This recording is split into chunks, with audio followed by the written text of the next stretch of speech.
Hello दोस्तों, जियो गुरुजी classes में आपका स्वागत है। मैं रोहित शर्मा, सब्जेक्ट अपना ज्योग्राफी। देखिए लेसन नंबर 6 हमारा चल रहा है, इसका नाम है भूआकृतिक प्रक्रिया। आज हम इस लेसन में पढ़ेंगे अपरदन के बारे में और निक्षेपण के बारे में। दो बिंदु आपके सामने दिए हुए हैं, अपरदन और निक्षेपण। इंग्लिश में कहें तो इरोशनल एंड डिपोजिशन, मतलब आपका अपरदन किस प्रकार से होता है और निक्षेपण मतलब जमाव। अगर इसको हिंदी में देखें तो अपरदन का मतलब होता है बहना, ठीक है, एक स्थान से दूसरे स्थान पर पानी, हवा, हिम, है ना, और लहर, धाराएं, इनके द्वारा पदार्थों का एक स्थान से दूसरे स्थान पर बहकर चले जाना, उसे बोलते हैं अपरदन। निक्षेपण का मतलब होता है जमाव। जमाव का मतलब होता है जब आपके ये जो जल, वायु, हिम, लहर, धाराओं के वेग में जब कमी आ जाती है, पदार्थों को बहा के ले जाने में वो असक्षम हो जाते हैं, तो आपके पदार्थ जमना शुरू हो जाते हैं, जिसे हम बोलते हैं निक्षेपण। तो अपरदन का मतलब होता है बहना और निक्षेपण का मतलब होता है जमाव। इंग्लिश में कहे तो इरोशनल और डिपोजिशनल, ठीक है। अब सबसे पहला बिंदु आता है आपका अपरदन का। देखिए अपरदन किसे कहते हैं। अपरदन के अंदर होता क्या है, सेलों के मलबे का परिवहन होता है। आपकी जो सेल जब टूट जाती है तो जो सेल के टूटे हुए पदार्थ, जिसे हम मलबा कहते हैं, वो एक स्थान से दूसरे स्थान पर चला जाता है। तो पहली लाइन हमारी यही होगी कि अपरदन के अंतर्गत सेलों के मलबे का परिवहन होता है, ठीक है, लिख देंगे। अपरदन के अंतर्गत सेलों के अंशों का परिवहन होता है, ठीक है। जो आपकी सेल है उन सेल के अंश, अंश कह दीजिए या फिर हम कह सकते हैं मलबे। मलबे को हम पदार्थ के जो टुकड़े होते हैं, अंश होते हैं, उसके रूप में प्रदर्शित करते हैं। मतलब जब सेल टूट जाती है तो उसके जो अंश होते हैं उसको मलबा कह दीजिए। वो मलबा जब एक स्थान से दूसरे स्थान पे जाता है तो उसे हम परिवहन कहते हैं, और यही परिवहन क्या कहलाता है, अपरदन। परिवहन का मतलब होता है बहना, एक स्थान से दूसरे स्थान पर चले जाना। अब देखिए आपके जो पिंड होते हैं, सेल होते हैं, सबसे पहले क्या होता है, उनका अपक्ष होता है। क्या होता है, अपक्ष। अपक्ष का मतलब क्या होता है, टूटना, ठीक है। जब लिखेंगे, जब सेलों का अपक्ष होता है। अब यहां पर अपक्ष का मतलब होता है, लिख देता हूं मैं, टूटना, ठीक है।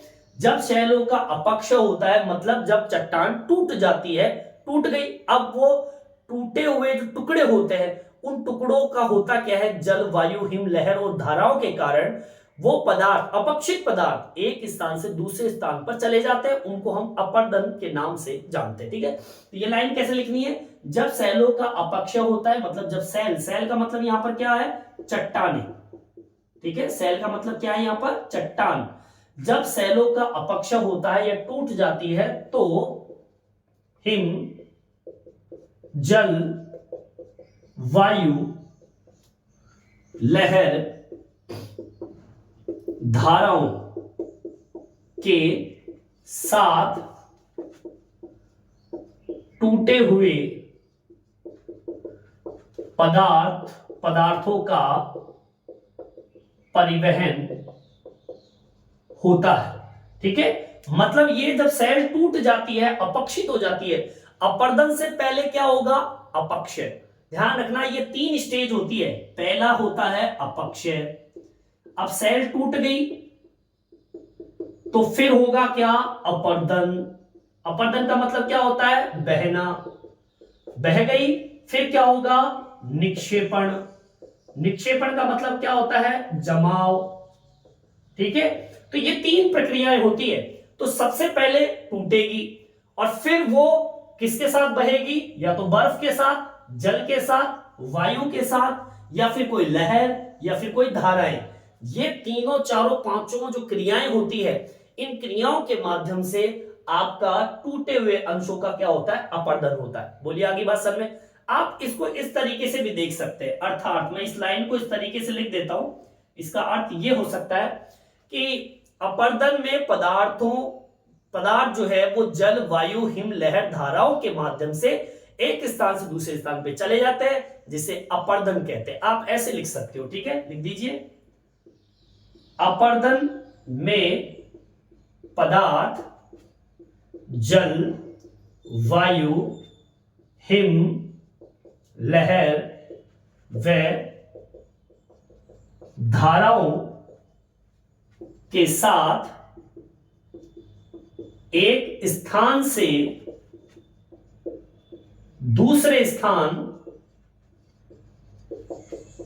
चले जाते हैं, जिसे क्या कहते हैं? जिसे अपर्दन कहते हैं।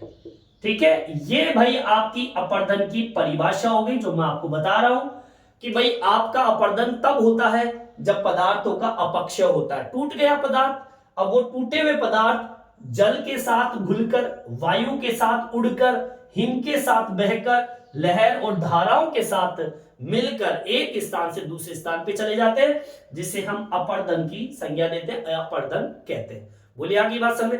अब यहां तक आपको समझ में आ गया होगा कि अपर्दन होता क्या है। ठीक है, अपर्दन हो गया। अब थोड़ा आगे की ओर बढ़ते हैं। जब अपर्दन होता है तो कौन कौन सी क्रियाएं होती है उसको देखेंगे कि अपर्दन से हमारे धरातल पर क्या प्रभाव पड़ता है। ठीक है, चलिए यहां तक आप उतार लीजिए। देखिए आगे की ओर बढ़ते हैं। देखिए, जब भी पदार्थों का अपर्दन होता है तो कहां पर होता है? चट्टानों के ऊपर। तो चट्टान पर जब मलबा फिसलता हुआ आगे की ओर बढ़ता है, पानी के साथ, हवा के साथ, हिम के साथ, धाराओं के साथ, लहरों के साथ, तो होता क्या है? चट्टान और मलबे के बीच में क्या होता है? घर्षण। और ये घर्षण किसकी वजह से होता है? अपर्दन की वजह से। ठीक है, लिख देंगे इसको भी। क्या लिखेंगे? जब पदार्थों का अपर्दन चट्टानों पर होता है, तब चट्टानों व मलबे के बीच घर्षण होता है। मतलब अब देखिए, अपर्दन की क्रिया से सबसे पहली चीज तो ये कि चट्टान के ऊपर जब वो घिसता हुआ, फिसलता हुआ मलबा खिसकता है, तो सबसे पहली चीज तो आपका घर्षण होगा। ठीक है, जब भी घर्षण होता है तो होता क्या है? सुन लो, अपर्दन के अंदर जब भी घर्षण होता है तो उच्चावच की कंडीशन हमेशा निम्न हो जाती है। अब निम्न का मतलब क्या होता है? सुन लीजिए, यहां पर एक लाइन में जोड़ रहा हूं। क्या? अपर्दन के अंतर्गत उच्चावच निम्न हो जाते हैं। अब आप पूछोगे कि उच्चावच निम्न का तात्पर्य क्या होता है? यह घर्षण से संबंधित शब्द है। मतलब यह कि देखिए, आपके मान लीजिए पर्वत इस तरीके से बने हुए हैं। अब सोचिए, हवा चलती है इस तरीके से, तो अपने साथ में काफी सारे कंकड़ पत्थर लेके उड़ती है। कंकड़ चाहे छोटे छोटे बारीक कण क्यों ना हो। अब ये जब कण आपके इन चट्टानों से टकराएगी तो होगा क्या? उनके बीच में घर्षण होगा। जब घर्षण होता है तो होता क्या है? आपकी चट्टानें घिस घिस कर एक टाइम ऐसा आता है कि चट्टान घिसकर इस तरीके से हो जाती है। होता है ऐसा।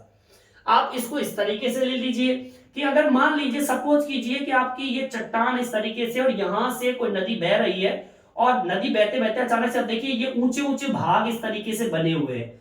अब जब इनसे टकराती है तो बार बार पानी जब इनसे टकराएगा तो इनके बीच में क्या होगा? घर्षण होगा। तब घर्षण होगा तो घिस घिस के आपका जो पानी है, हवा है, हिम है, धाराएं हैं, लहरें हैं, ये क्या काम करती है? अपर्दन के कारण और घर्षण की वजह से इन चट्टानों के ऊपर जो भी उच्चावच क्या होते हैं? ऊंची नीची, गर्त, गड्ढे, इस तरीके से ये उच्चावच की स्थिति होती है। इन उच्चावच की स्थिति को ये क्या कर देते हैं? निम्नीकरण कर देते हैं, इनको कम कर देते हैं। निम्नीकरण का मतलब उसको कम कर देते हैं, घिस कर। ऊंची चीज है तो उसको नीचे कर देती है, ऊबड़ खाबड़ नुकीले है तो उसे कोमल बना देती है। तो ऐसा काम किसमें होता है? अपर्दन के अंतर्गत होता है। ठीक है, अब ये तो आपको समझ में आ गया होगा कि अपर्दन के अंतर्गत उच्चावच का निम्नीकरण होता है। ठीक है ना, वो कम पड़ जाता है। अब आगे सुनिए। देखिए, पिछले वीडियो में मैंने आपको एक चीज बताई थी। क्या? वृहत संचलन। ठीक है, एक होता है वृहत संचलन। अब यहां पर भी पदार्थ जो है वो एक स्थान से दूसरे स्थान पे जाते हैं, ठीक है ना।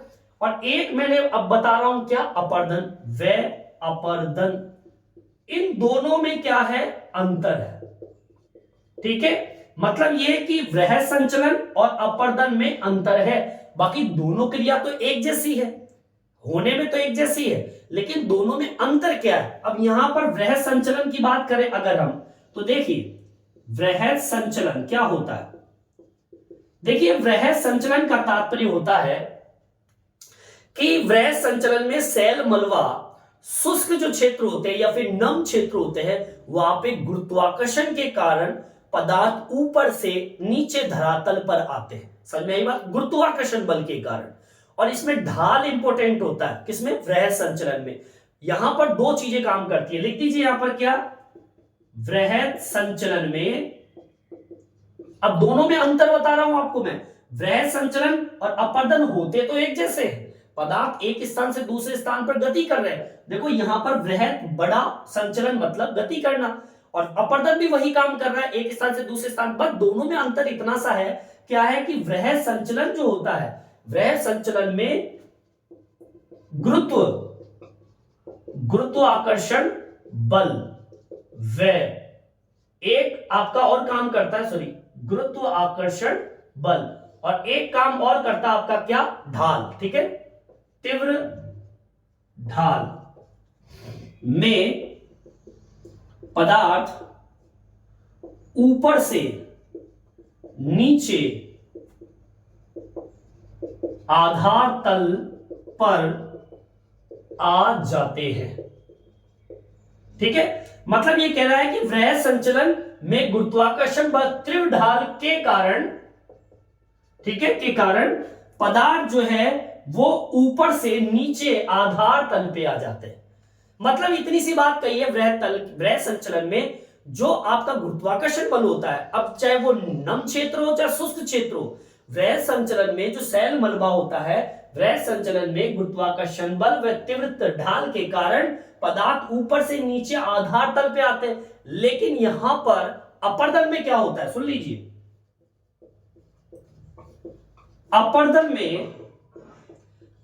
में होता क्या है, अपर्दन के अंदर आपके काम करती है क्या, जल, हिम, लहर, धाराएं, वायु, ये पदार्थ को एक स्थान से दूसरे स्थान पर ले जाते हैं और धरातल पर कई तरह के परिवर्तन कर देते हैं, चाहे वो घिसकर करे चाहे वो जमा करके करे, क्योंकि जो चीज वही है वो आखिर टाइम पे जमा तो होगी, डिपॉजिट तो होगी, बहती हुई चीजें जब आगे बढ़ेगी और उनका वेग कम हो जाएगा, किसका, जल, हिम, लहर, धाराओं का, तो कहीं ना कहीं तो जमेगी। तो आपके धरातल पर चाहे वो अपर्दन क्रिया से वो घिसकर करे क्या, चाहे वो जमा कर करे, आपके धरातल में परिवर्तन अपर्दन लाता है, ठीक है। अब देखिए इसमें क्या लिखना है, अपर्दन में वायु, जल, हिम, लहर व धाराएं पदार्थों को एक स्थान से दूसरे स्थान पर ले जाती है, जिससे धरातल पर परिवर्तन होता है, ठीक है। तो ये चीजें सारी अपर्दन के अंतर्गत आती है। बोलो यहां तक समझ में आ गई। इसे हम कहते हैं अपर्दन और वृहत संचलन में अंतर है, ठीक है। बाकी अपर्दन तो आप समझ गए कि अपर्दन के अंदर पदार्थ एक स्थान से दूसरे स्थान पे जाते हैं, माध्यम जो होते हैं जल, हिम, लहर, धाराएं, ये जो माध्यम है वायु, ये माध्यम जो है वो अपर्दन का कारण बनते हैं और पदार्थ को एक स्थान से दूसरे स्थान पर ले जाते हैं। चलिए अब थोड़ा आगे की ओर बढ़ते हैं, और अपर्दन में क्या क्या है, यहां तक समझ में आ गया होगा, यहां तक आप उतार लीजिए। देखिए आगे की ओर बढ़ते हैं, अपर्दन में और क्या क्या चीजें आती है। देखिए अपर्दन जो है, अब देखिए इसमें अपर्दन में एक बिंदु और दिया हुआ है, इसके अंदर क्या दिया हुआ है, देखिए अपर्दन व परिवहन। देखिए दोनों शब्द आपस में जुड़े हुए हैं, अपर्दन और परिवहन दोनों आपस में जुड़े हुए हैं। देखिए दोनों ही धरातल पर पदार्थों का अपर्दन व परिवहन करते हैं, ठीक है। अपर्दन व परिवहन दोनों पदार्थों को एक स्थान से दूसरे स्थान पर ले जाते हैं। आगे बात समझ में, मतलब अपर्दन हो चाहे वो परिवहन हो, अपर्दन और परिवहन दोनों एक चीजें हैं, दोनों ही क्या करते हैं, पदार्थों को एक स्थान से दूसरे स्थान पर ले जाते हैं। अब ये किसके द्वारा नियंत्रित होती है, सुन लीजिए, जिसमें अनाचयछादन प्रक्रिया व दूसरी जो प्रक्रिया है वो है गतिज ऊर्जा, गतिज ऊर्जा से अपर्दन व परिवहन नियंत्रित होते हैं। देखिए यहां पर एक शब्द आ रहा है अनाच्छादन की प्रक्रिया। अनाच्छादन की प्रक्रिया क्या होती है, जब हवा चलती है, पानी बहता है, तो होता क्या है, ऊपर के पदार्थों का आवरण जो होता है वो हट हट कर धरातल पे कोई भी ऊपर की जो सतह होती है वो टूट कर बिखर कर पानी के साथ बहकर चली जाती है, तो उन्हें बोलते हैं अनाच्छादन की प्रक्रिया। और यहां पर एक प्रक्रिया और है गतिज, गतिज ऊर्जा, मतलब एक तरीके से किस गति से वो आगे की ओर बढ़ रही है। तो मतलब ये कि अनाच्छादन की प्रक्रिया और गतिज ऊर्जा ये दोनों ही अपर्दन और परिवहन को कंट्रोल करने का काम करती है। धरातल के पदार्थों का अपर्दन और परिवहन किससे कंट्रोल होता है, इसमें जो आपकी क्रिया काम करती है, वायु, जल, हिम, लहरें, धाराएं, ये इनके द्वारा नियंत्रित होता है अपर्दन और परिवहन। यही ऐसे एलिमेंट्स होते हैं जो आपके इन अपर्दन और परिवहन को गति देने का काम करते हैं। पानी जितना होगा उसी तीव्र गति से पदार्थ आगे की ओर बढ़ेगा, हवा जितनी तेज होगी पदार्थ एक स्थान से दूसरे स्थान पर बहेगा। ठीक है, तो इसको मेंशन कर दीजिए, क्या लिखेंगे अपन, अपर्दन व परिवहन ये दोनों लहरों, धाराओं, जल, वायु, हिम के द्वारा नियंत्रित होते हैं। मतलब अपर्दन और परिवहन ये दोनों ही लहर, धारा, जल, वायु, हिम और आपके ये जितने भी आपके एलिमेंट्स कह दीजिए, तत्व कह दीजिए, ये क्रिया कह दीजिए, इन्हीं के द्वारा नियंत्रित होते हैं। ठीक है, ये ही अपर्दन व परिवहन को क्या देते हैं, गति देते हैं। गति यही तो देंगे, हवा जितनी तीव्र गति से होगी अपर्दन परिवहन उतनी ही तीव्र गति से होगा, जितनी धीमी गति से होगी अपर्दन परिवहन उतना ही धीमा होगा। अब देखिए इसी के अंदर एक लाइन और जोड़ता हूं मैं, अपर्दन में दो कारक महत्वपूर्ण होता है, लहर और धाराएं, ये जलवायु से नियंत्रित होती है। समझ में आई बात, हालांकि ये दोनों ही अपर्दन और परिवहन के संचालित करने में अहम भूमिका निभाते हैं। यहां लिखेंगे अपर्दन के दो प्रमुख या कह दीजिए महत्वपूर्ण कारक। ठीक है, वो दो कारक कौन से हैं, एक आपकी धाराएं और दूसरी है लहरें। ठीक है, ये दोनों के दोनों किस पे डिपेंड करती है, जलवायु से नियंत्रित।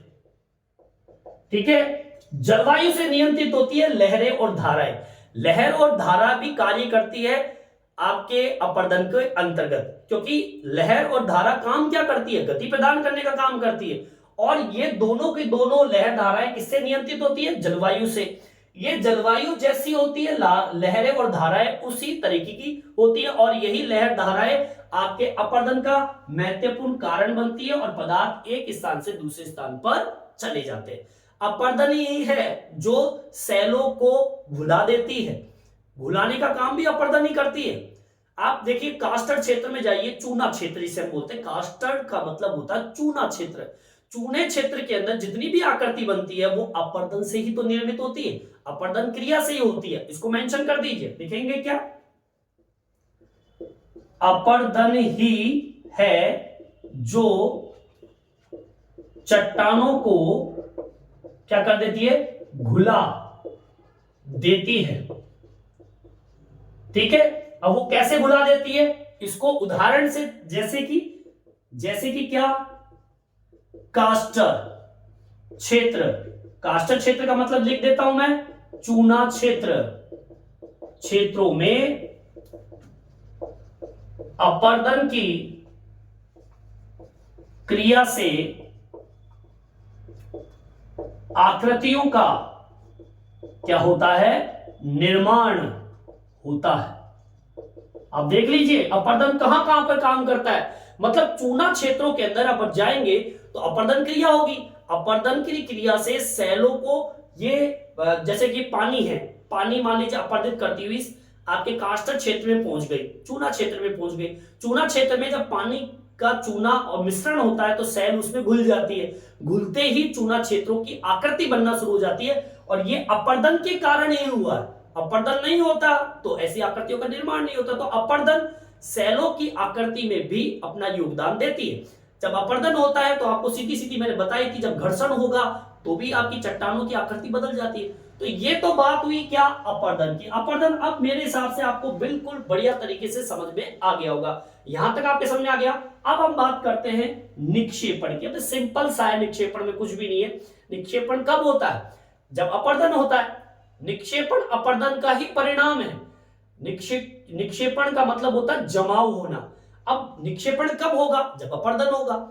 जैसे कि जब अपर्दन होता है तो अपर्दन में क्या कौन सी चीजें काम करती है, देखो लहर, धारा, जल, वायु और हिम, इनके वेग में जब कमी आती है, वेग में कमी, जब ये कमी आएगी तो ये धीरे धीरे पदार्थों को जमा करना शुरू कर देता है। अब आपने देखा होगा जब बारिश होती है तो आपके आसपास देखना कभी नालियों में पानी आता है और वो अपने साथ बहुत सारी मिट्टी बहाकर ले जाती है। जब वेग बहुत तेज होता है पानी के साथ में तो मिट्टी बहकर घुल के निकल जाती है, अपर्दन हो गया। लेकिन फिर जैसे ही बारिश कम होने लगती है तो धीरे धीरे पानी रुकने लगता है, तो धीरे धीरे देखना आप नालियों में, सड़कों पर मिट्टी का जमाव शुरू हो जाता है। इसे कहते हैं निक्षेपण। अब ये कब हुआ, जब आपकी लहर, धारा, जल, वायु और हिम में वेग में, वेग मतलब उसका बहने की क्षमता में कमी आई है। अब मिट्टी उड़ रही है तो तब तक उड़ेगी जब तक कि वायु के वेग में तीव्रता होगी। तेजी गति से हवा चल रही है तो मिट्टी तब तक उड़ती रहेगी। लेकिन जैसे ही वायु के वेग में कमी आएगी तो मिट्टी धरातल पर गिरना प्रारंभ हो जाएगी और गिरते ही वो जमना शुरू हो जाएगी, जिसे हम निक्षेपण का नाम देते हैं। बस इतनी सी बात आपको इसमें लिखनी है। चलिए यहां तक समझ में आ गई होगी। और अब निक्षेपण की परिभाषा मैं लिखूंगा, यहां तक आप उतार लीजिए। देखिए आगे की ओर बढ़ते हैं। निक्षेपण क्या होता है, सुन लीजिए। निक्षेपण अपर्दन का ही परिणाम है, लिखेंगे निक्षेपण अपर्दन का, निक्षेपण अपर्दन का परिणाम है। ठीक है, मतलब यह कि निक्षेपण तब होगा जब अपर्दन होगा। अगर अपर्दन नहीं हुआ तो निक्षेपण कभी नहीं होगा। जब ढाल में कमी आए, या कारण सुन लीजिए, या फिर बहकर ले जाने में जो कारक काम आ रहे हैं उनके वेग में कमी हो जाए तो फिर अपर्दन प्रारंभ हो जाएगा। लिखेंगे इसको क्या, देखिए निक्षेपण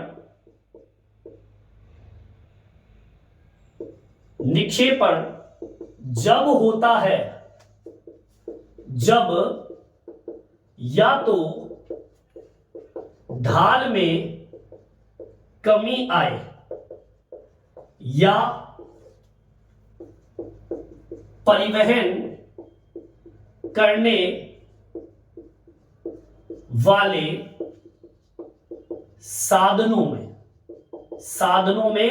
साधनों के वेग में कमी आए तो क्या होगा, निक्षेपण होगा।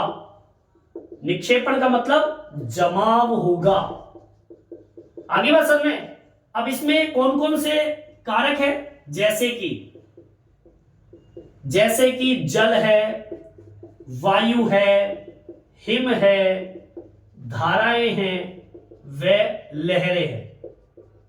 इनके वेग में जब कमी आती है तो अपर्दन रुक जाता है और निक्षेपण होना शुरू हो जाता है। बोलिए आगे बात समझ में। या तो देखिए ढाल में कमी आए, अगर ढाल तीव्र है तो अपर्दन होगा, और निक्षेपण जैसी चीज ही नहीं है। लेकिन अगर ढाल इस प्रकार से हो जाए, थोड़ा सा मंद हो जाए, कमी आ जाए ढाल में, तो पदार्थ आगे की ओर नहीं बहेगा, तो फिर धीरे धीरे वो क्या होने लगेगा, जमना शुरू हो जाएगा। या फिर आपके वायु, जल, हिम, धारा, लहर, ये अगर तेजी गति में है जब तो पदार्थ बहता रहेगा, लेकिन इसमें अगर कमी आ जाती है तो फिर निक्षेपण प्रारंभ हो जाता है। देखो, निक्षेपण से जितनी भी निम्न भूमि होती है, गड्ढे होते हैं, वो भरने लग जाते हैं। ये परिणाम है निक्षेपण से। देखो, निक्षेपण से निम्न भूमि भरने लगती है, क्योंकि यहां पर अब निक्षेपण का मतलब होता है जमाव। जितने भी निम्न भूमि होती है, नीचे की जमीन होती है, गड्ढे होते हैं, वो धीरे धीरे भर जाते हैं। अर्थात अपर्दन में जो बल कार्य करते हैं, वो बल ये है आपके वायु, हिम, धाराएं, लहरें। ये जब धीमे पड़ने लगते हैं तो पदार्थ धीरे धीरे क्या होने लगते हैं, जमने लगते हैं। और ये जमने से ही आपके नई नई भू आकृतियों का भी क्या होता है, निर्माण होता है। निक्षेपण से निम्न भूमि भरने लगती है, वह नई नई भू आकृतियों का निर्माण होता है। ठीक है, इस तरीके से अपना ये निक्षेपण का टॉपिक भी कंप्लीट। निक्षेपण में कुछ भी नहीं है। निक्षेपण में तो इतनी सी बात बतानी है भैया, निक्षेपण अपर्दन से ही होता है। अपर्दन होगा तो निक्षेपण होगा। जब ढाल में कमी होती है तब अपर्दन होता है। जब आपके वायु, जल, हिम, धाराएं जो बल होती है, ये बल जो कार्य करते हैं, ये सब बल ही तो है। वायु, जल, हिम, धाराएं, लहरें, यही तो वो बल है जो पदार्थ को एक स्थान से दूसरे स्थान पर ले जाते हैं। जैसे ही इनके वेग में कमी होने लगती है, पदार्थ जमना शुरू हो जाते हैं, निम्न भूमि भरने लग जाती है, और पदार्थ के जमने से शुरू होता है भू आकृति का निर्माण। तो इस प्रकार से ये निक्षेपण, इसे हम डिपोजिशनल्स बोलते हैं, ये आपका कार्य करता है। ठीक है, इस वीडियो में इतना ही। ये वीडियो आपको कैसा लगा कमेंट्स करके जरूर बताएं, और मेरे चैनल को सब्सक्राइब जरूर से जरूर करें, जिससे नई नई वीडियो अब तक पहुंचा सकूं। धन्यवाद।